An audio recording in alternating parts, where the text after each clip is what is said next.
I'm going to take a moment and talk real briefly about the notes portion, mainly highlighting the vocabulary just to make sure that we're clear. Regular polygon, all sides and all angles are congruent, so we see those appropriate tick marks as such. Moving right along, we get several other definitions that we can apply to this figure that we're going to take advantage of in terms of finding the area.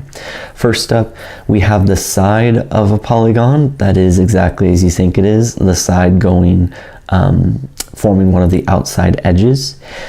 The radius is described as going from the center to a vertex. And the reason we refer to it as a radius is we think about what would be called the circumscribed circle. So the circle that travels through all of the vertices.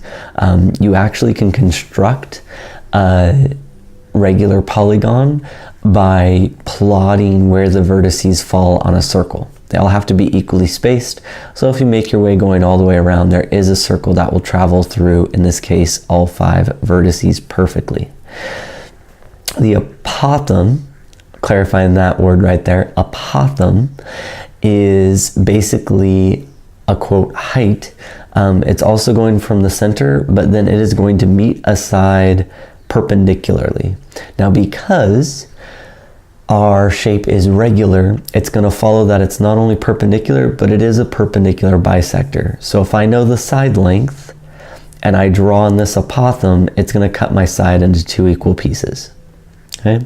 And then finally we have a central angle. This is really pivotal because it allows us to use trig to find missing pieces for what we need.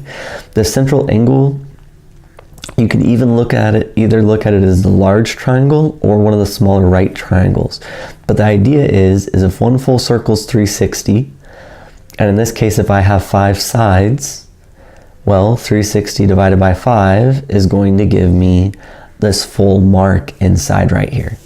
Again, you could have central angles that are referring to the whole or the larger triangles, like the ones over here, or you could focus on the ones that are referring to just a right triangle. You've got some choices there.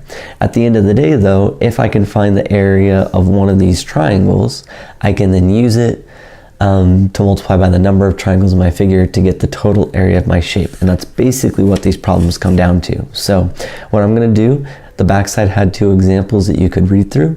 I'm going to do 1 or 2 examples from the worksheet, and I'll also post the row sums as was requested. So those will be going up in just a moment.